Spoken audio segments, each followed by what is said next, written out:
រៀបរាប់ចាប់ពីពេលណាគ្រាន់តែដឹងថា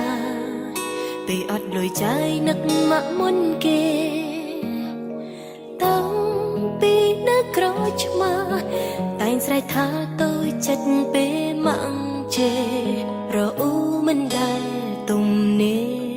គឺមកតែងតែតាមមើលពីក្រោយពេលភ្ញាក់ពីគេគឺឮសំឡេងទេសនាគ្រប់ពេលសំឡេងមកជេរបែរជាពីរោះដោយចំរៀងហើយនៅ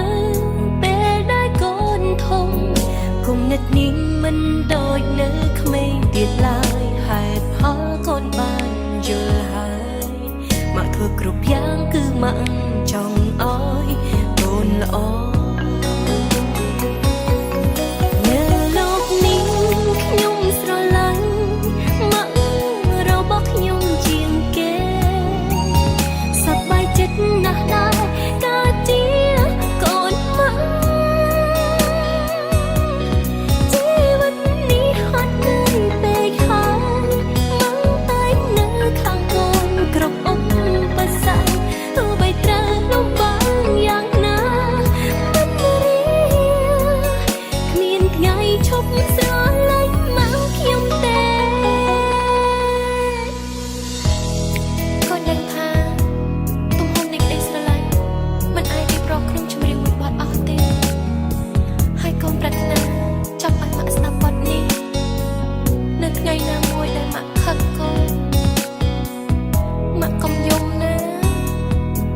កូនម្នាក់នេះធ្វើឲ្យម៉ាក់លំបាកច្រើនពេកហើយកូនចង់ឲ្យម៉ាក់ញញឹមឲ្យបានច្រើនមករកកូនម៉ាក់គឺជាមនុស្សស្រីម្នាក់ដែលស្អាតពូកែនៅក្នុងចិត្តកូនជារៀងរហូតលើលោកនេះខ្ញុំស្រឡាញ់មករបស់ខ្ញុំជាងគេសប្បាយចិត្តណាស់ដែរកើតជាកូនមកជីវិតនេះហត់នឿយពេកហើយមកតែនៅខាងកូនគ្រប់ឧបសគ្គទោះបីត្រូវលំបាកយ៉ាងណាមិនរៀគ្មានថ្ងៃឈប់ស្រឡាញ់មកខ្ញុំទេលោកនេះខ្ញុំស្រឡាញ់មករបស់ខ្ញុំជាងគេសប្បាយចិត្តណាស់ដែរកើតជាកូនមកជីវិតនេះហត់នឿយពេកហើយមកតែនៅខាងកូនគ្រប់ឧបសគ្គទោះបីត្រូវលំបាកយ៉ាងណាមិនរៀ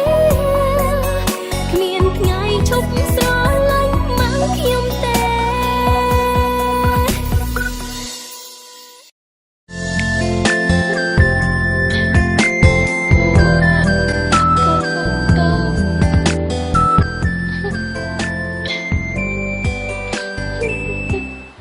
ជីវិតនេះហត់នឿយពេកហើយ